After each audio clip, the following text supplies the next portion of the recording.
Welcome to Coming from Left Field, where we have conversations about politics, books, and current events with your host, Greg Godels and Pat Cummings.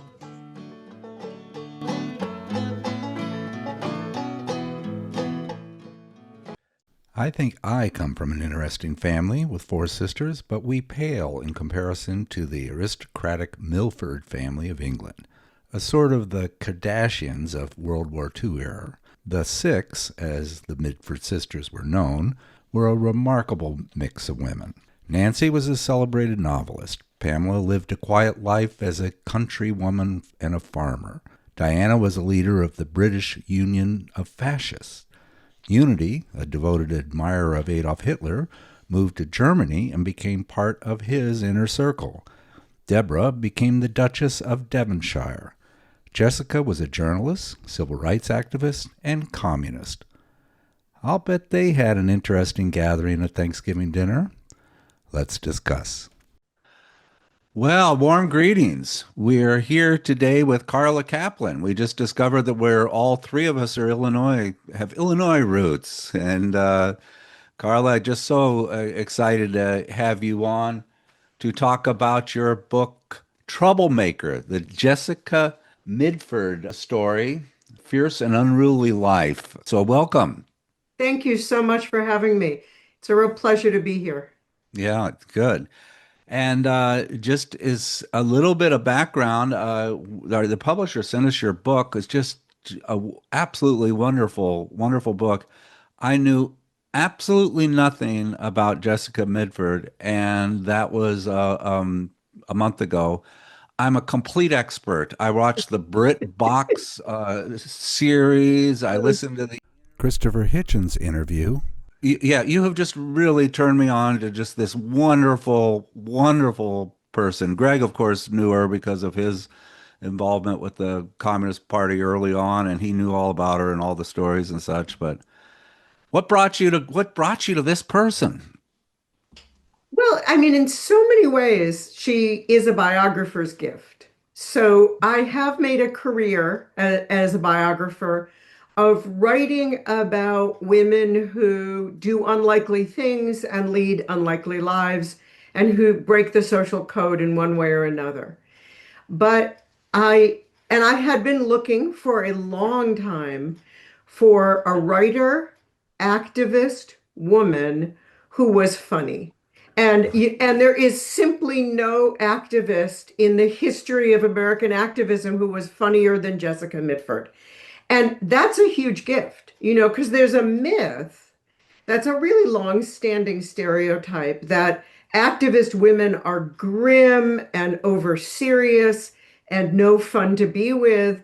And Jessica Mitford was a riot. Everybody wanted to be in her company. So she was a great gift. And she came to me when I was writing my last book, which was called Miss Anne in Harlem, The White Women of the Black Renaissance. And it's a group Stop, biography. stop, Yep. stop right there. All right, let me That, stop that there.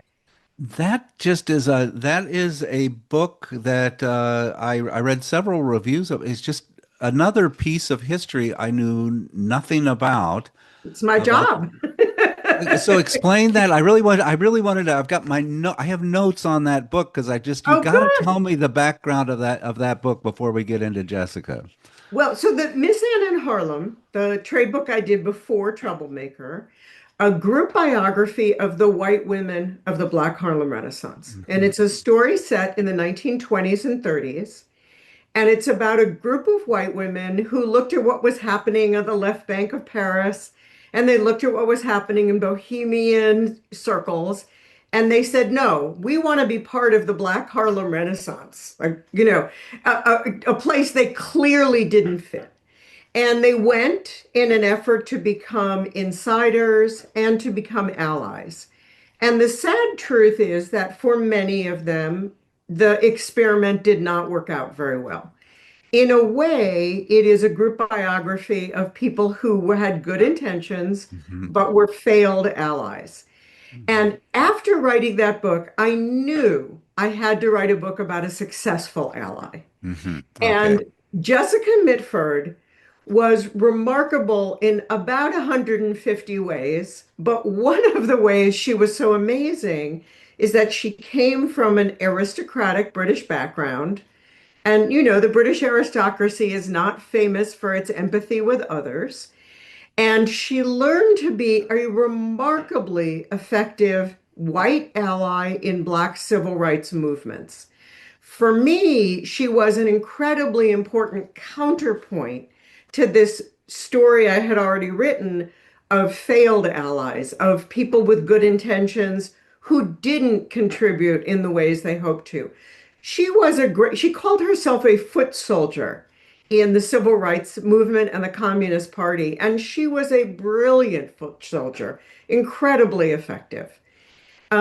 And she came to me through her family. She came to Mhm. me through her daughter, Constancia Dinky Romilly, who said, Oh. "We are looking for someone to write our mother's story." And I thought, how is that possible? Here is one of the great stories in American history. Why was nobody doing it? And then I discovered there were 600 bankers' boxes of material. Your book is so well researched. It's so detailed, and I think that I do an introduction to all of our podcast, and my introduction was that I have four sisters. We're all really interesting, and we're eccentric, and we're different, and I care about them and so forth. There were six Medford sisters That's and a right. brother, Right. and you, I have to keep a track of all of them, but Yeah. the oldest was Nancy, a novelist. Then there was Pamela, who was a little more quiet, and she's like the country gentleman. She was kind of the most normal of the bunch. Well, There's yes, if you count a kind of lesbian at that time as normal, yes. I mean, she was a complete, rebel sexually, but she kept it out of the press. okay. Yeah. Then you have Diana, Uh, who by the way, all of the men in your story are just jerks, kind of, aren't well, they? Oh, I don't think no, that's not true. Oh, No, come Pat. completely. on. No, Huh? Not completely. come on, So, Pat. yes, I mean, let me say all of the men are jerky. They Jerky. have some really jerky sides, but some of them are also quite wonderful. Okay. Um, including some of Decca's mentors. Let's not forget people like Al Bernstein, Carl Bernstein's father, who wasn't a jerk at all, eccentric as all get out, Right, right, couldn't right. find his socks to save his life, but an absolutely wonderful man. And her husband, who was a jerk in one way, was actually also a wonderful partner. Yes, that's true. Wonderful. Okay, so Diana decides to become a fascist, Yeah, well, she like the marries the worst jerk in history, one of the worst jerks in history, right? right. Yeah. And we'll go back to the fascist movement, which I Okay. understood. I couldn't believe that the upper class was all into Hitler and all that stuff. And Oh, they were Why all could you in. not? Why couldn't you believe that, Pat? I had because I'm not What rock have you been under? What rock have you been? I spent my life studying psychology, not studying history. That's why this stuff is like, hey, okay, so we got to keep going because you've got to, that's your story. I just want to say how weird, how strange and eccentric all these people are. Unity decides to go off and become good buddies with Hitler. Yep. And hangs out with Hitler and is there at her wedding and such. Jessica is Decca. That is the one that is so we've got a fascist, we got Nazi, now we got a Hitler, then we've got them. And then Deborah is the Duchess of Devonshire, and she's kind of more the one that gets into the youngest one gets into the sort of the British aristocratic stuff. Oh, yes. Yes. And then her brother that we don't really care about because he's not like one of the sisters. He's the only one that inherits all of the fortune because he's a male, and the only one that got an education at a elite school because he's a male. None of these women were educated in. They all were self-educated. completely self-educated. And we don't care about the brother because this is a book about the women, and it's a Right, chance right. not to care about the guys. But the other reason we don't care about the brother is he's killed early in the book. He's killed in the Second World War. So he is actually killed in Burma. So he disappears from the picture. But you're absolutely right that none of these women have any education. And it's one of the most remarkable things about them because they have no education, they have no outlets for their talents, and they are all, including the fascists and the Nazis, extraordinarily talented women. And so they have to kind of reach up into thin air and pull down a future for themselves. And what is so amazing about them all is they imagine as teenagers what that future might be, and each one of them realizes it. So each one of them realizes essentially the very future they imagine in their schoolroom as teenage girls together. Now, some of them, as you just said, make spectacularly bad choices, deeply immoral choices for which they never apologize. Diana went to her grave not apologizing for the Nazis and worse, blaming the Jews for the Holocaust. All So the anti-Semitism was so prominent amazing. with this upper, I can't That's believe the it. I just English couldn't ruling believe that. class, the Cliveden set, that whole crowd of well, they were pro-Nazis, and it was a deep infection in the British ruling class. So it's not Yeah. surprising that mom and dad had the proclivities they had. And what I think is really interesting, and I think you just pointed that out, is how these were not just youthful flings. You just dabble in No, communism or dabble in fascism. In all cases, they were independent and they stuck to what they believed. I mean, it was not like a fling. not at all a fling. They were quite deeply committed. Diana, especially. Unity, we don't know what would have happened to Unity. When the war was declared, Unity was in Germany. When England and Germany declared war, Unity did something she had always said she would do if war was declared. She went into a park in Germany. She took a very small pistol out of her handbag. She put it to her temple and pulled the trigger.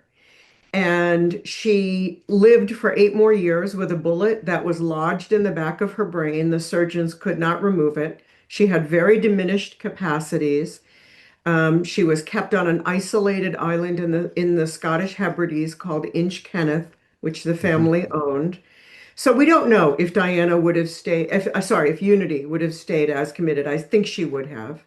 But Diana was completely unrepentant all her life. There are actually interviews with Diana available online at the very end of her life, where she continues to defend the fascist program, the Nazi Party, Mosley's politics, anti-Semitism.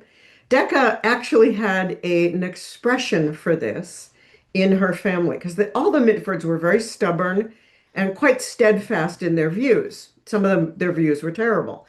But Decca loved what she called a good hater. And by that, she meant somebody who didn't prevaricate, who wasn't wishy-washy, who was steadfast in their beliefs. If they were anti all the way. She hated Diana and Unity's politics, but she actually respected their steadfastness. Mhm. Right. The other thing that's interesting is actually, this isn't about me, but I lived in England and for Mhm. when I'm a military brat. And we lived in Lord Sandwich's castle, which was this Oh, beautiful home. yeah, And reading your book, I just knew exactly what, you have these people with these enormous homes, the gardeners, the upkeep on it is just impossible amount of money. So this is, impossible. and this their father read one book in his life, The Fang by who's the White Fang by White Fang. Yeah, yeah, right. And he all he cared about was hunting and doing different things with he wasn't riding. really an intellectual, but he was kind of a No, strong-willed, kind of eccentric guy. yes. Mother was the only normal one in the group, I think, kind of. Okay, all right, you know more than I do. Okay, so they're all together in this. out in this beautiful home, barely able to scrape by, and they educate each other. They have their own language. They have their Yeah. own nickname. They are the most diverse group. They really, there was this symbiotic, the whole was greater than the sum of the parts with these sisters, and how they Yes. were able to, and it wasn't expected that women were educated. They just didn't. You were to get married to somebody, to come out, get married, and why piss away a degree at Oxford on you? Gee, And it marriage just was was amazing. Yeah, and marriage was understood, of course, as a career. I mean, they were Yeah, trained for marriage. It wasn't right. just something they were supposed to do. They were raised to marry from the time they were little girls, and they were taught how to be wives. This was their training. And their mother, who was extraordinarily forbearing of a very domineering husband, was herself something of an eccentric figure. There's just recently in Great Britain been a biography, finally, of the mother. It's just called Oh, Muv. The children referred to the Oh, parents as Muv and Fav, the mother and father, right? MUV and FARVE, Fav. And I'm sure I'm saying that wrong. And she herself was something of an eccentric character, very tough in certain ways, very no nonsense. There was no affection from the parents in that household. Neither the father nor the mother showed any affection towards any of their seven children. But the girls with one another were very affectionate. And what you described was exactly right. In fact, the neighbors referred to them all as a tribe. They were mm, very tribal in that they had their own world. They had their own way of life, their own languages, their own style, their own way of eating, their own way of dressing. They were a little tribe tucked away in the beautiful Cotswolds and kept away from everybody else. right. I wanted to get Greg in, but I'll just to tell you a quick story about them. The dad, an avid hunter, and he just wanted to go drink and hunt with his buddies. He would take the girls and drench urine, fox urine, and they would run into the woods. And then he'd take his dogs and he'd That's right. hunt his daughters. That's And right. the hounds would come, and of course the hounds knew the girls, so when they found them, they'd lick them and everything like it. It's just like that's a normal. Everybody does that. Has Well, the and the dad neighbors, hunt your children like they're foxes. I mean, they everybody. called it a child hunt. It was the child hunt. And the thing about the child hunt, which was Baron Redesdale's, one of his favorite things to do was the child hunt, where he would hunt down all the children with all the hounds Oh and the God. horses. And the neighbors were quite alarmed. So the neighbors heard, I mean, even in an eccentric world, the Mitfords were quite eccentric. They were known as the Mad Mitfords throughout England Right. because even among eccentrics, they were extreme. The neighbors were concerned, and so the neighbors actually did launch an investigation of the child hunt. And one of the things the neighbors found out, rather to their dismay, I have to say, is that the children adored it. The children thought the child hunt was one of the most fun things they could do because it was a wild, active adventure. And they wanted to get out of the damn nursery. They wanted to have activity. They wanted to have a challenge. These were girls who had to be challenged. They loved the child hunt. They thought it was great. Greg, you jump in here. We've been Carl and I've been hogging the floor, and you. Um, well, what are some of your thoughts about I was this? fascinated by an earlier comment. I wasn't aware of your earlier book, and your comment that these women that joined the Renaissance, Harlem Renaissance, in the end were not very successful. Where Mitford was in terms of moving on into civil rights activity, anti-war activity, and such. But I think I found that to be the case with many people. The Communist Party's history is strewn with people who had differences. I mean, having differences, in the Cold War, McCarthyite milieu that we inherited here, where people see communism as just something that's awful and you can't get a conversation going. People forget that all organizations are like that. They leave in their wake people who joined, weren't happy, found reasons to leave, and moved on. But in the course of all that, people like Jessica Mitford and her husband who left, whether I agree with why they left or not is irrelevant. The fact is, the party leaves an indelible stamp on people. They Absolutely. don't agree with it. And so when she went into the civil rights movement, it came from the party's long history of engagement with African American liberation, That's which right. most Americans know nothing about. And so they don't understand she was schooled in that. It sounds as though here's a white elite woman who, for one strange reason, gets along and understands, is not patronizing, doesn't try to impose upon Black people her views. That comes because of her experience in the Communist Party. And she mentions Benjamin Davis, Paul Robeson, this long legacy of African Americans who led the Communist Party. So she didn't have an opportunity to be patronizing because she was in a milieu where Blacks were, in fact, in important positions and were respected. I But just wanted to add that her training in the party was also very much training and learning to listen to the people most affected by the issues the party was pursuing. And particularly in the East Bay area of the San Francisco region, where the issues the party was addressing most consistently were civil rights issues, housing, and police brutality. Her job as a Communist Party organizer was to listen to the Black people in the community most affected by those issues. And if you think about that training and you think about the aristocracy, it's a really amazing flip because aristocratic children are not trained to listen to the working class, quite the opposite, right? They are trained to not listen essentially to anybody but their own class society.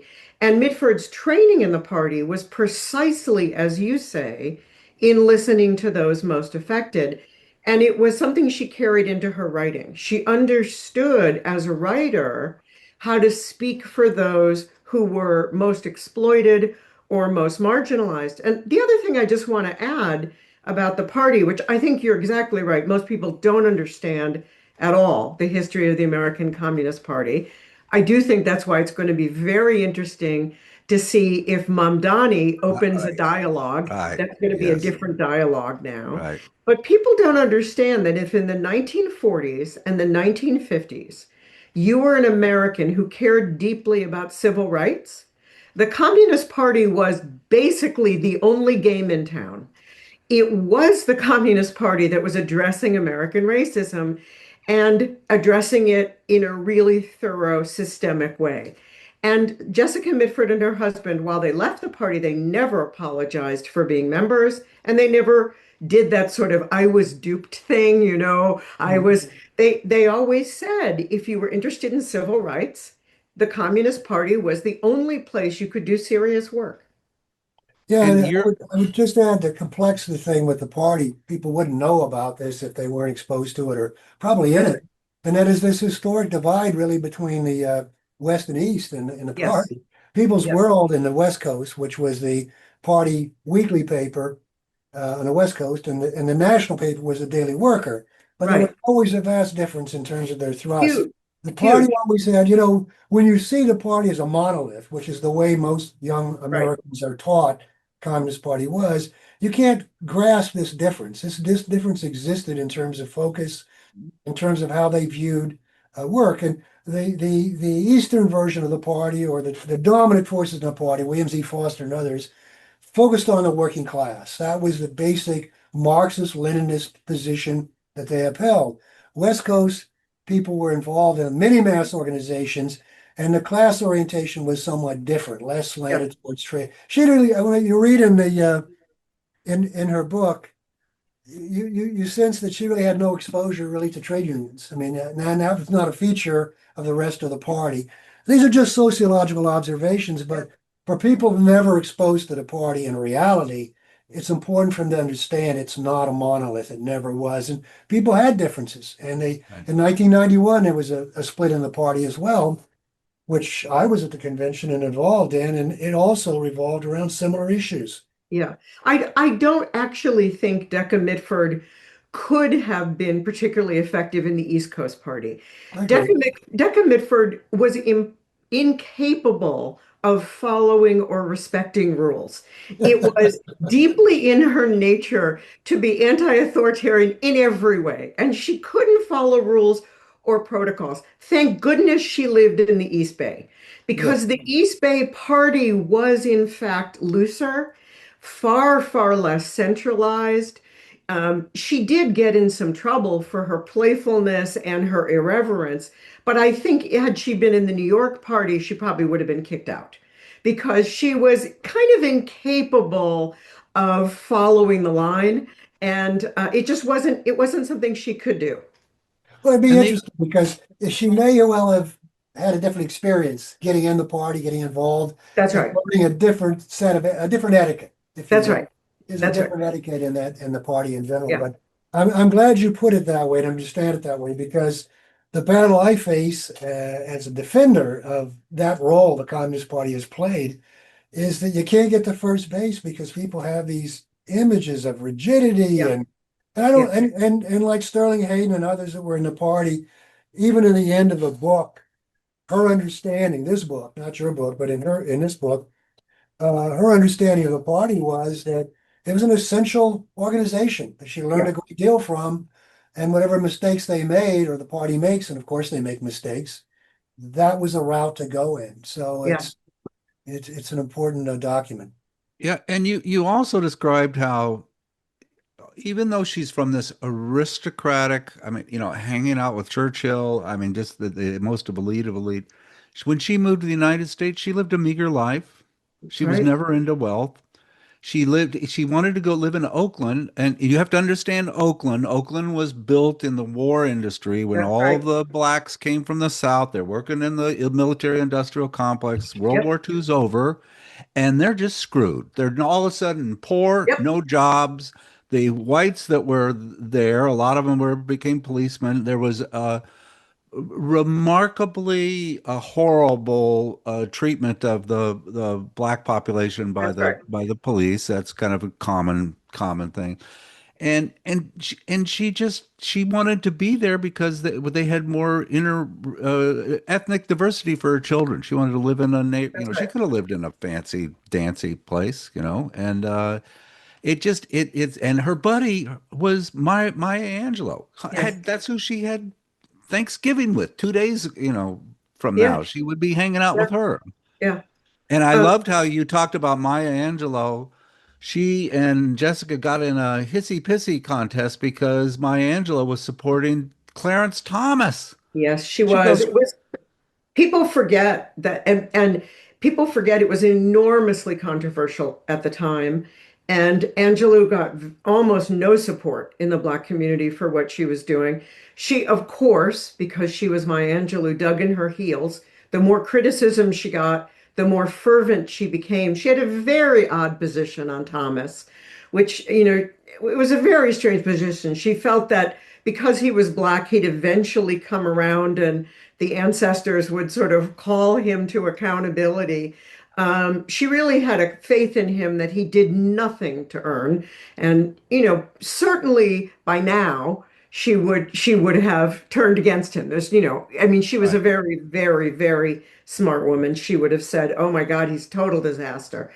But yeah, they nearly lost their friendship over Clarence Thomas, and it was very difficult for Jessica Mitford. She referred to Maya Angelou as her sister, Hmm. and that was a very special word for her because she had grown up in this tribal bunch of sisters that she adored. And it broke her heart when the sisters couldn't recognize her, couldn't see her, couldn't appreciate or value the life she built for herself in America. And to have a new sister in Maya Angelou, well, that meant everything to Jessica Mitford. And when they nearly fell out completely over Clarence Thomas, it was a very, very, very dark time in Mitford's life, but she never moderated her views with Angelou. That's not who she was. She, at great risk to herself, kept, as we were saying earlier, steadfast to her own position. For example, you interviewed. You have to give a little background of how extensive this project was of the research you did, the writing, and so forth. But one of the things that you did is you interviewed a lot of her teachers, because or her students, because she Her was a students, professor. yes, And her first job was up in California somewhere, and that's they right. wanted to have her because then she was a journalist and pretty good writer. And Great they writer. want, yeah, and they wanted to fingerprint her for That's okay, you're now in the factory, go get your fingerprint. She said, I'm not going to have you fingerprint me. right. To hell with that. I'm not going to, what gives you the right to, Right. and she didn't get the No. job. Well, And she it was didn't. out of her conviction of, and she needed the money. She wasn't rich. Well, here's the funny part of that story. So they took away her, they canceled the contract and they said, you can't teach this class. So what did she called it the finger flap, by the way. She made a joke about everything. The more serious it was, the more she made a joke. So they said, you can't teach this class. So what did she do? She continued teaching it. And she showed up every day and she went into the lecture hall with her notes and she continued teaching the class. And they said to the students, you're not going to get any credit for this class. This is not a recognized class. We are not accrediting it. You can't. And the students went anyway, and they went through the whole semester and she taught the class and she gave grades and she did everything. And she took the university to court. And in court, the judge, because Jessica Mitford was, very persuasive, the judge said to the chancellor or the provost of the university, "Did the lady do her job?" And well, yes, the lady did her job. And the judge said, "No, if the lady did her job, pay the lady her money." And Oh so she God. actually did get her money. And retroactively, the students finally, they had to kick up a big fight, but they did get credit for the course eventually. But even though they said to her, we're canceling this course, she just showed up every day, did it anyway. She was not going to give in on this one. She's hilarious. And then Hilarious. goes to Harvard, and ends up becoming a professor at Harvard. You Yale, interview at Yale, Yale.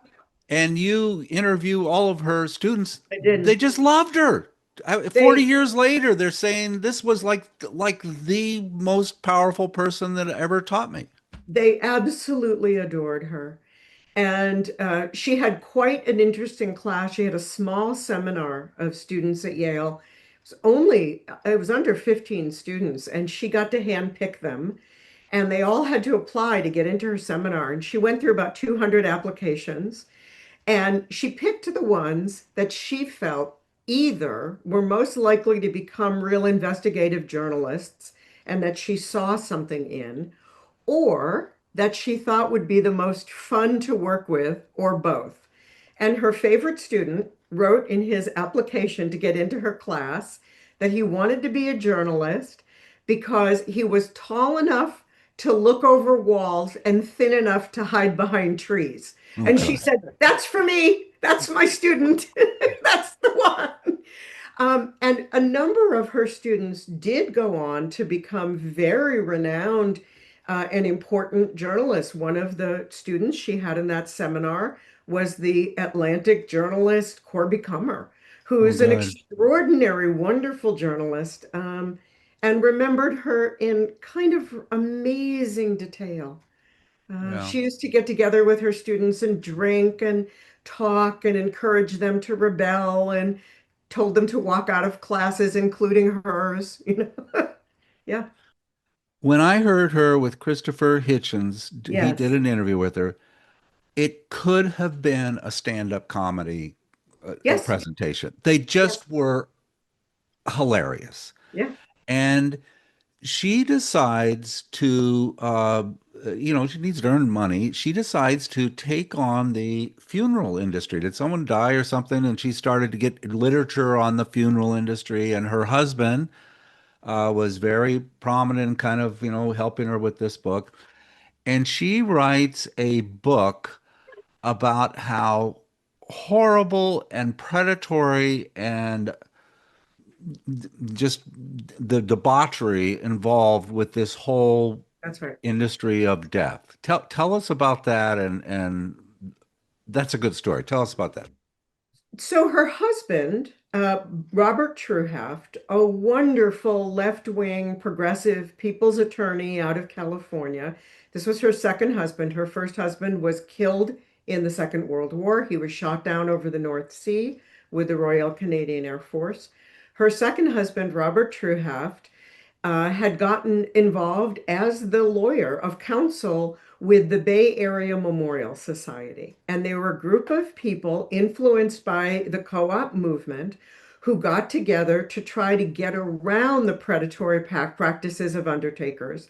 Because one of the things that the unions noticed, and this really did come out of the labor unions, was that when somebody who had been a union member died and his or her widow, usually his widow, right, went to the funeral home, that the price they were quoted for everything involved in the funeral and the internment was almost exactly to the penny the amount of money left as a death benefit.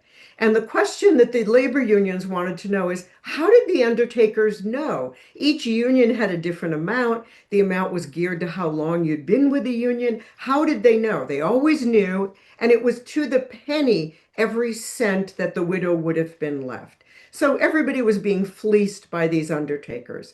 And Robert Truhaft, as a lawyer, was made aware of this. And he would come home and he would tell Decca these stories about these widows of labor organizers and workers who were being fleeced. And Decca was like, yeah, yeah, Bob, that's your thing. And he kept coming home with these stories. And at one point, she began to realize this is really an egregious practice. This is widespread. This is exploitive. And she became very interested. She wrote a short article about it, and it exploded. Today, we would say it went viral.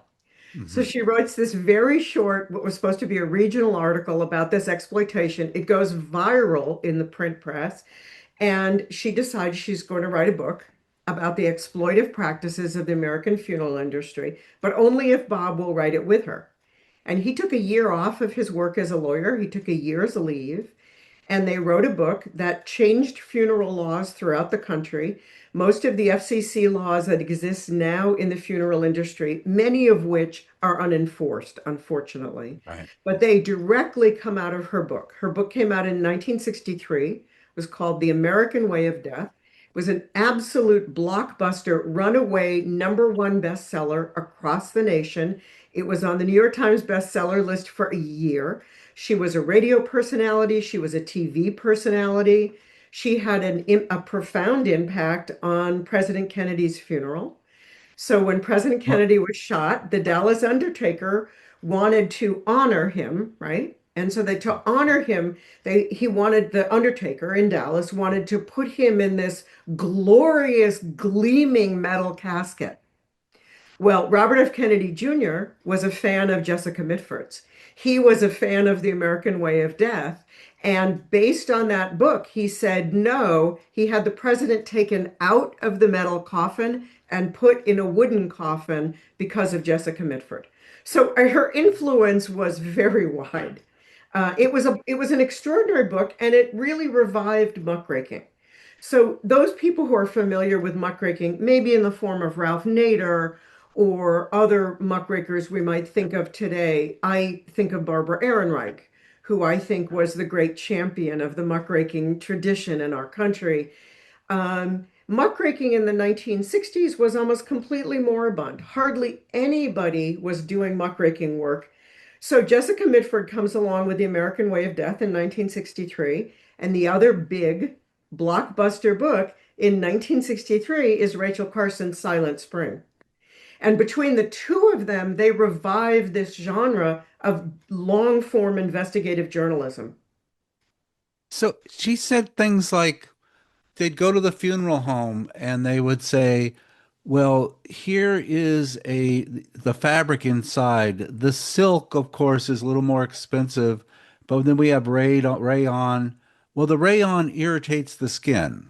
And, Right. just they're Right. dead, They're or dead. the Yeah. selling them extra boots, extra Yes. shoes that are softer shoes that my my father was a mortuary officer. I'm an Air Force brat, and he was in Oh, the was military. he? And the mortuary officers, they rotate through that, but they travel with the bodies. And this is the Vietnam War. There's actually during this period of time, late 60s, early Yeah. 70s, he would deliver the body and he'd meet with the family. He was a nice man. He hated hated the morticians. They were Yeah. predatory. They would the poorer the people were, the more rural, the more they were.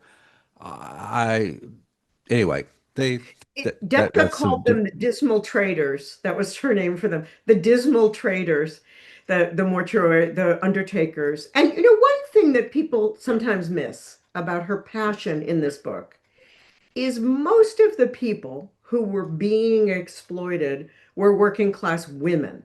It was almost Mm. exclusively widows that the undertakers were exploiting and seizing upon and trying to cheat out of their money.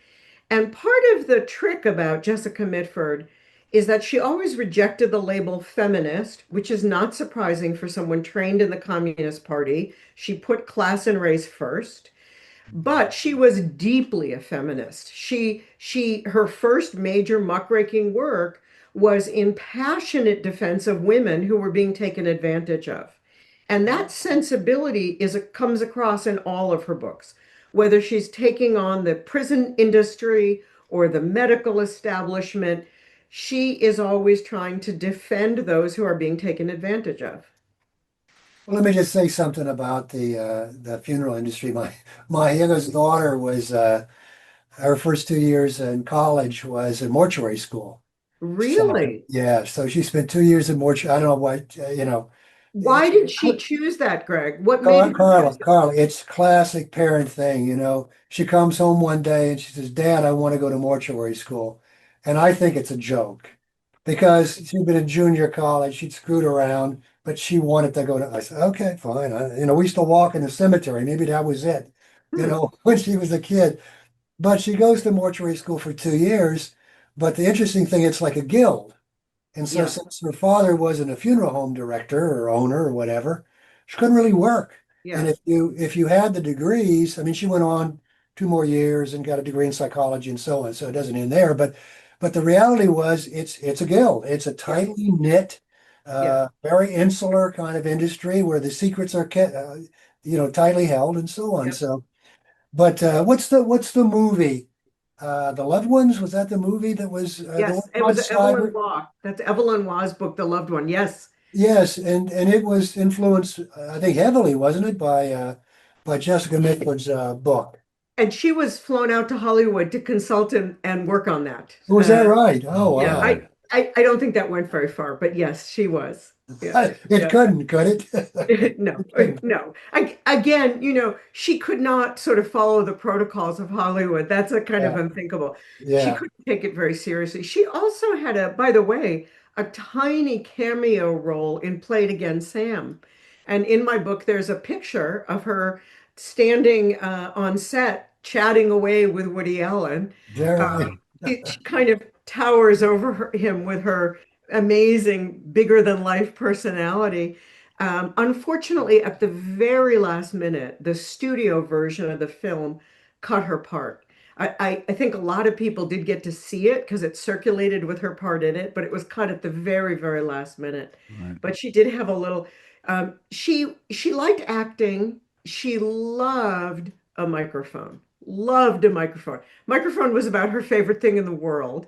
And towards the end of something she and I share, towards the end of her life, she actually formed a band. So she loved to sing.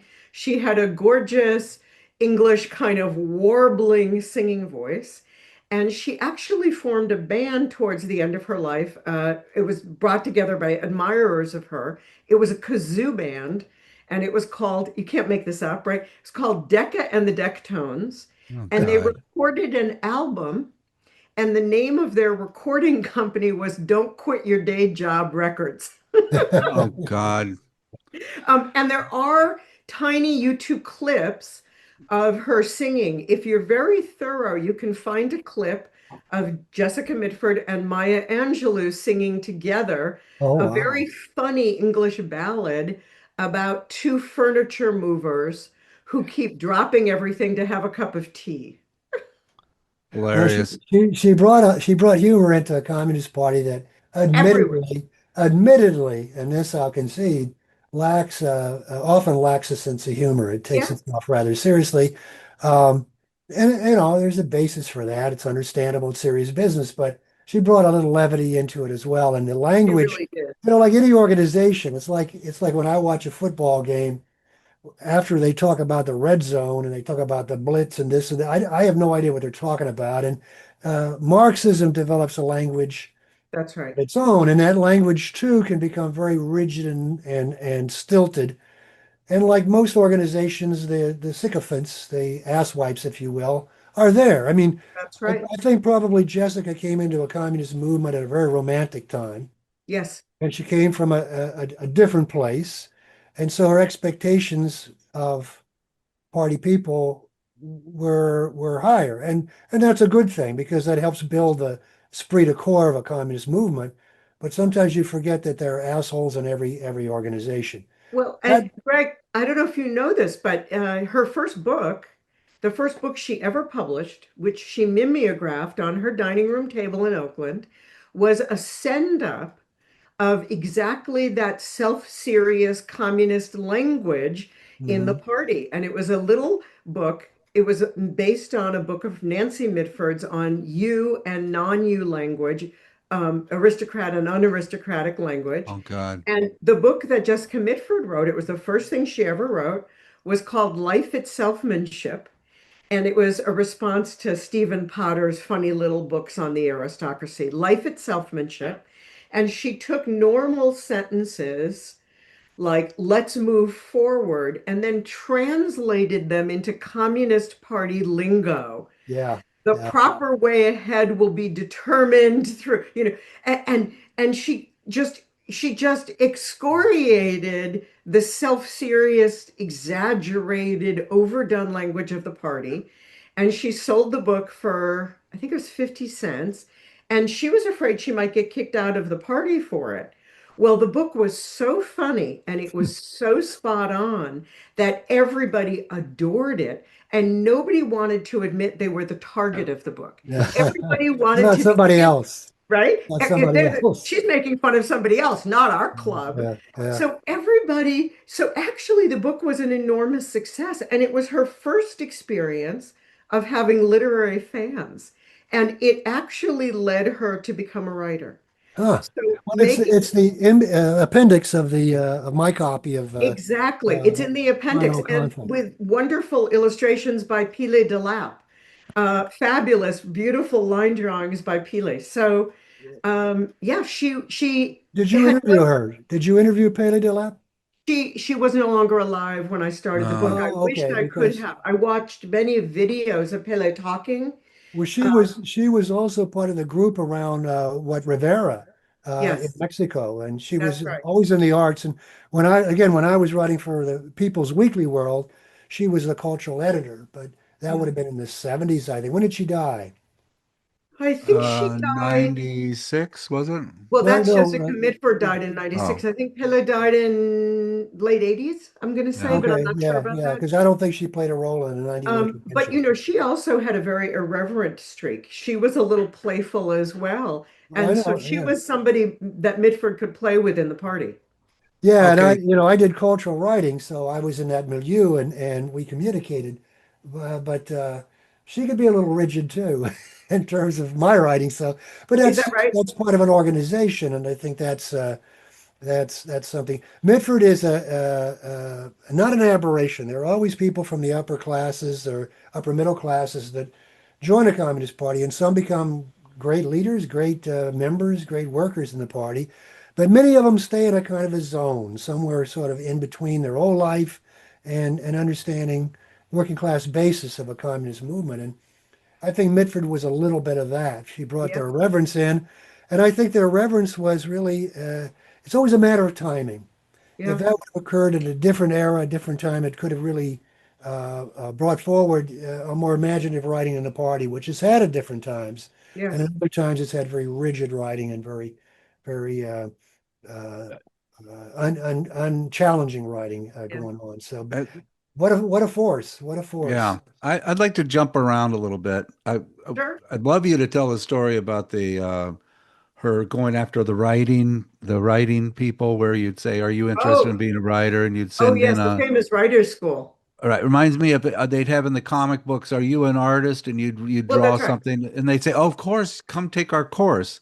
So And the let's talk famous about writers, that. the famous writers school and the famous artist school that you're talking about, you'd see them on matchbooks and in comic Yeah, books. Yes, yeah. They were yes. actually they were connected in a corporate structure, so they were actually connected. Oh, But okay. I didn't know that. the famous writers school, in an effort to legitimize itself and create a public face, they got well-known writers from the day to be on their board of directors as their instructors and the directors of the school. And this included Bennett Cerf, the publisher who was one of the single most famous literary people in the nation at that time. And they got very renowned and very respected writers. There was a sort of panel of, I think, 12 of them who were used in every advertisement. And you would get these solicitations from the famous writers' school. Don't you want to be a writer? Don't you want to work for yourself? You can make a fortune as a novelist. You can make a fortune. And once again, the principal target of that exploitive advertising campaign were women. So Mm. these were women who could be found at home during the day because people working for the famous writers' school went door to door. Her first husband had been a door-to-door silk stocking salesman when they first came to America in 1938. Esmond Romilly sold silk stockings door to door. Decca knew what door-to-door selling looked like. And the famous writers' school representatives would go to door, just the way the encyclopedia people used to do, you know. But they would sign people up for these courses. Didn't matter if you hardly spoke English, didn't matter if you didn't have a dime. These courses were quite expensive. They ran upwards of $800 in the 1960s and 70s. This is an enormous amount of money. This is Thousands. really Yeah. serious money, usually from people who had very little money. And of course, you know, you'd send in your writing, and the 12 people featured in all of the brochures and the pamphlets never saw a word of it. They had people working for less than minimum wage in tiny cubicles who had a set of rote responses that they'd put on the papers as if they were reading them when they weren't reading them. And then you were told you had great talent and you had to take the second course and you had great talent. And so it was just a way of fleecing people out of their money with these very legitimate writers as the public face. Well, Jessica Mitford was appalled and she was enraged, and she decided she was going to take them down. And she wrote an expose of the famous writers' school. And Bennett Cerf used all of his connections, which were extraordinary and vast. And he tried to suppress the article. He threatened that if the article went forward, millions of advertising dollars would be pulled from these journals. He blackmailed people. He called people into private meetings. He pulled every string. And the more he did that, the more she went after him personally. And Right. she called him a brute, and she very much exposed him publicly. And she took down the famous writers' school. They went bankrupt. They were fined. They were closed. The famous writers' school. Now it is back. I have to say, there is a version of the famous writers' school that is So back is in it Trump operation. University? It probably is Trump University. You know, it's a Yeah. version of that. You can never close these things Yeah. down for good. No. But she closed it for a while and she exposed it. And in fact, she said, as a muckraker, that it may have been her single most effective campaign.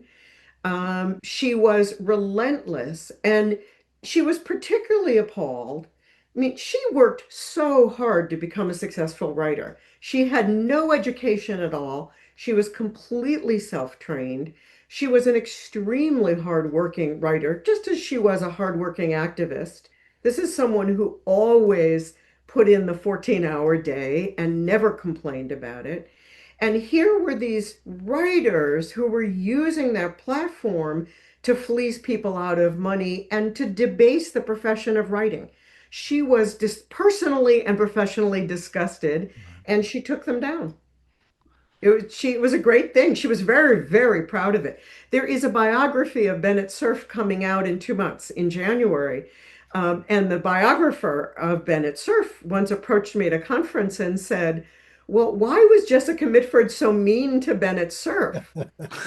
To which my answer had to be, why was Bennett Cerf using his reputation to fleece people out of their money? Yeah. She was right to be upset about it. I I have I have a question for both of you. Can you stay for like 3, 4 hours? I mean, Yes, of this is course. We'll be here till tomorrow. Yeah. man. No, because This is I don't like talking about I Jessica Mitford, Pat. So, Yeah. I feel Yeah. like I'm just Good so position. excited. I can't tell you how much I got into your book. I mean, I'm so glad. okay. So here's something that So listen to this, readers, okay? It's a very okay. exciting book. Yeah. And the price of the Buy it. book is Buy it. just worth all the pictures at the end. When you get to Yes. the end, and okay, so never mind. All right. Let's go back to England. This Okay. surprised me, and I think both Greg, I know you would have some command on this too. And this is speaking of Madame, the communist and the fascist in the White House 2 days ago when they met together. Yes, very, I very was surprising meeting. Yeah. I was absolutely flabbergasted in your account of how the upper class Brits were supporters of fascism Yes, and communism very much so. and had this vein of anti-Semitism that was Yes. just toxic. Yes. And it's just, they have the power. It's a class thing, and the disdain. Okay, you got to explain this to me because it has parallels to kind of what we're seeing right now in our present, power Well, structure. I it don't, has extreme parallels, and yeah. it does suggest that the response of caring about the pain of others is not just universal or innate or human, that it is culturally produced and it is culturally suppressed. Oh my So God. the British aristocracy, as historians of the aristocracy like David Cannadine have written, is trained from birth to death to suppress an interest in other people and to only be interested in their own closed, small, privileged, cosseted world. And part of what makes Jessica Mitford so unique is she's so interested in everything and everybody. Hmm. She has almost a child's level of curiosity. She is interested, and that's what makes her interesting, right? She is connecting to the world, she's connecting to other people. There are historians of the British aristocracy who say that it's baked into their DNA to be disinterested in others. And if you think about it, we see that today in America because here we have all of these people who can see that if there is no health insurance, their sister is going to suffer, their children are going to suffer, their grandparents are going to suffer, that if people cannot afford health care, people they know and love are going to die. And yet, they seem disinterested in that outcome. They seem disinterested in the fact that there is about, and it's on our doorstep, right? There's going to be real terrible human suffering. There is something about the politics of disinterest that comes from certain political ideas and it fuels political ideas. To advance certain kinds of inequality, you have to be disinterested in others. And I think that disinterest gets trained in people. And, you very rarely hear the uber wealthy say they have too much money. You rarely hear the uber wealthy say, I don't deserve this. I shouldn't have this. I'm going to distribute this to everybody. Most people who have a level of unfair and unearned privilege and power come to believe that they should have that. They start to take it for granted. It seems natural to them. You can only come to that sense that this is right. I should have this. Right. This belongs to me. If you remove yourself from looking at other people, you have to be disinterested. And the British aristocracy was disinterested. And the American wealthy class is disinterested. I mean, they're not following the suffering of everyday people. Carla, you are And yeah, describing, well, just one second, Greg, then I really want to hear what you have to say. Democracy Now! Had the first segment in Democracy Now! Was with, it's called The Epstein Class, Mm, Aaron Grande, and the Elite Network. You are describing exactly what he said, that oh, Epstein had this group of people around him, the cruelty that they have to other people, the condensation they have. It's the exact. the Anyway, complete disinterest in the welfare of the young women they were abusing, right? The right. disinterest in what it would do to their families for the rest of their lives. Nobody gets over that abuse. Yeah. That's with you it, forever.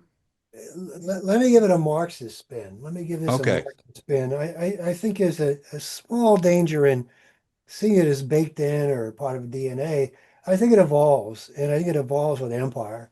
And if we look at Great Britain or England as it was, and we see the development and growth of the empire, even as early as our own revolution, you see a certain arrogance, a certain Yeah, mistreatment of indigenous people. They're not people anymore. The Spanish Empire, they come to this continent, and similarly, they don't treat the native people as people.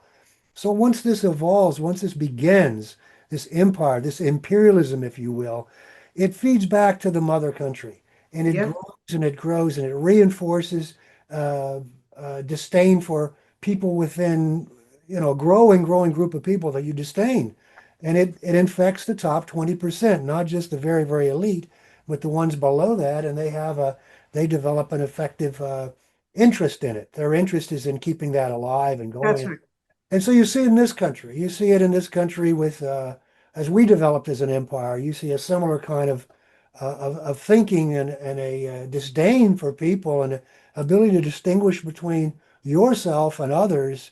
And as unworthy, I Yeah, think there's a comment in Mitford's book, A Final Conflict, with one of her sisters.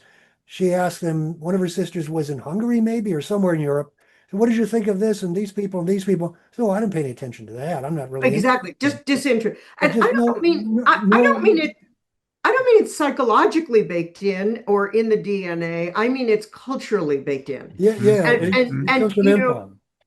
I mean, she Mitford, I think today would have had a great deal to say about the how difficult it's been to get average, ordinary Americans to care about Gaza.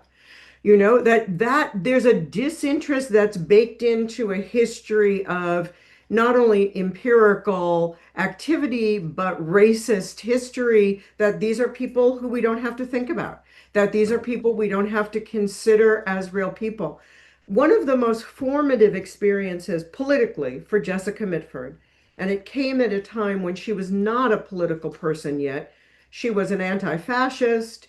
She wanted to be political, but she was really just developing, was going to Spain during the Spanish Civil War and witnessing the fact that around the globe, everyday people were joining up to fight in Spain to defend a principle of democratic self-governance, including her husband. So Esmond Romilly had gone to Spain as a volunteer. He went so early that there wasn't yet a British brigade. He had to fight with a brigade that was German and Italian because he went so early. She met him when he was invalided home. He suffered almost deadly dysentery. He was so sick he almost died. He came back to England. His job was to travel around the country and tell the families of the deceased what had happened to their sons and their husbands who had died as volunteers. But when she saw that people who were not Spanish, who were not connected to the history of that country, were volunteering and risking their lives for the future of others, that changed her life forever, as it did for many people. So I think But anybody who, Carla, you're absolutely right. I mean, I have to interrupt you because that's what shaped my leftism, essentially. I met Mhm. working class people who fought in Spain, yeah, but in particular, and that's where you understand what integrity is. that's right. When you And talk about just, solidarity. yeah, yeah, and that's where I think she got her integrity. That's where she Yeah, got this unshakable belief in things that she just didn't give up. And we don't see that today. Right. Look at Gaza. There's no one volunteering. There's no one trying to organize volunteers to go to Gaza to help. It just isn't happening. We don't have that kind of There, integrity. there are some European volunteers in Ukraine. We hear almost nothing about them. Hmm. So there are small cadres of volunteers in Ukraine. And I wish that they were getting more coverage because to me, that's a direct tie back to Spain. And I grew up in a household in which the international brigades were my model of actual heroism. They were my model of what it means to really put yourself on the line for other people. And she was deeply influenced by that. Yeah. That was profound for her, as for so many anti-fascists in that period. That organization, the VALB, the Veterans of the Abraham Lincoln Brigade, Yes. still exists. I mean, it Yes, had such an impact upon young people, yes. And my first encounter was when they tried to draft my ass for Vietnam, and you had to go into the room and sign this long affidavit that you weren't a member of any organization. And I'm going through them, communist this, communist that, I'm not involved that time. And I come to Veterans of the Abraham Lincoln Brigade, and it Yeah, just stayed in my mind when I was, yeah, 21-year yeah, old. Who the yeah. hell are these people? Yeah, who Why are are these they on people? this Right. list? Yeah. Yeah. So, how long did it take you to do this book? This is not a normal biography. This is a love affair with a sister from another mother. Yeah. You have to. She's had such a powerful influence on people, and I'm sure she changed your life getting to know her with this intimate biography. I don't know. Am I right? She changed my life and she changed my husband's life. So Good, I have to good. say, because he lived with this book almost as much as I did, Oh, neither of goodness. us knew that it was going to take 10 years. So 10. this was a 10-year project. That's Jessica not normal. Mitford was a pack rat, and she left behind 600 crammed banker's boxes of material. Oh, Oh my And God. some of those were just her endless drafts for articles. And my book does contain the first full bibliography of her writing ever to be published. But she kept all her drafts and all her research materials, and she was an autodidact. So she researched everything. Nothing stopped her. She had no disciplinary training. She didn't have a sense of, well, that's enough. She just kept researching. And she was very, very tireless. So she was an incredible worker. So you she know, left behind this massive amount of material. There were over 200 video and audio tapes of her being interviewed or speaking. I conducted just under 50 interviews myself. So the research for this book was, as you say, not normal. Um, That's unreal. it Unreal the was amount of effort that's amazing. and the it was a not footnoting. normal amount of research. And how is Jamie Rasmussen, the congressman, how is he connected with her? She influenced him. Yeah, Was I she mean, a student? enormously. First of all, let me just say how proud and honored I am to have not just a blurb, but such a warm blurb from Jamie Raskin, who I think is one of our, if we didn't have Jamie Raskin right now, he's one of the people Right. out there fighting the good fight for all of us, right? Trying to protect the shreds we have left of a working democracy. Jamie Raskin comes into this book and he was very generous with his time. I interviewed him at length because his father, Marcus Raskin, was one of the defendants of what was known as the Spock trial. And Jessica Mitford wrote the Oh, book on the Spock right. trial.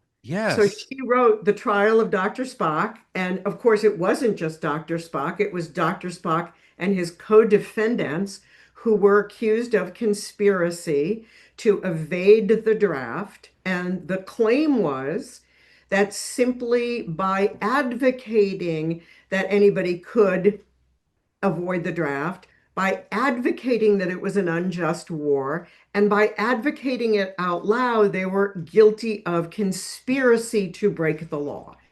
And as you may remember, in 68, the government went after Ben Spock. It was ill-conceived. Benjamin Spock was a culture hero. His baby book was in every single home in the country. It was only outsold by the Bible. Nothing else outsold the Spock's baby book. But they thought if they could make Spock look like a villain, along with Coffin and Raskin and Ferber and others, then they could really turn the tide of public opinion against the protesters. Well, that backfired colossally because it went the other way, and it proved to be pretty much impossible to make Dr. Spock look like a villain. He was so beloved in the country, and he was, in fact, a war hero. Marcus Raskin was one of the co-defendants of that trial.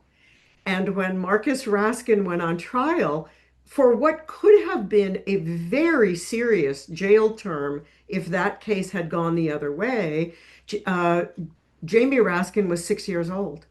Oh my And, God. and as a 6 year old child, terrified that his daddy was going to prison for years.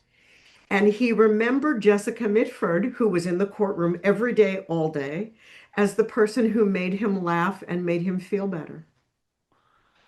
Oh God, that is a good story. Oh, what are you doing next? What's next?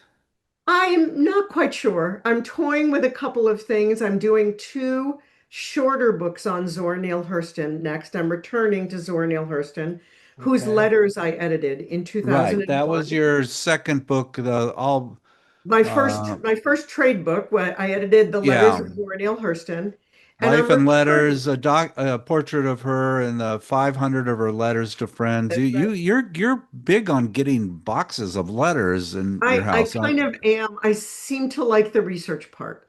I seem to have a Yeah, lot of energy for the yeah. research. But I'm writing a very short book on why Zora Neale Hurston matters 100 years later. Why it's important for us to continue to read somebody like Zora Neale Hurston, who is not just a gifted writer, but who was a complicated political person. In some ways, she was politically a hot mess. She was not the political person we would want as our champion. And I would say that makes her more, not less important. And so I'm writing a book about why she matters. Yeah. Oh So my I hope you'll goodness. have me back. I hope you'll have Yeah, me back. no, I Yeah, will. yeah. No, gee, many Christmas. Yeah, I'll pull my Airstream down, stay in your driveway and help you do research. Oh, So are please. you're I have you're a you're job for in you. I'm not volunteering to do that. Don't, no. No, I'm just, I've only got I Pat, don't work not you, that Greg. hard. Pat will work oh that hard. I don't man, work it's that hard. up my alley. I did my career as a director of research and evaluation. I love diving into stuff and doing. I can Anyway, tell enough you're, of me. You are far out. This was so cool. I can't thank believe you. how I didn't know this person and now I know her and I know you. I'm a richer man for that. And you're this was just wonderful book. This is we're getting to Christmas time. This would be a good Christmas Yes. present for anyone that you know that's a strong woman or a strong man. So Or there you anybody who go. lives in a divided, conflicted political family. Where Oh, Read would who that about be? would? how Where read would about that how be? Mitford handled that. Yeah, who would have that problem? I don't Yeah, I know. don't know. So Anybody who has that coming up in 2 days, right? yeah, good. That is right. Hey, thank you so much. And this was fun. Thanks, Thank you Carl. very Thanks much. much. Really enjoyed it.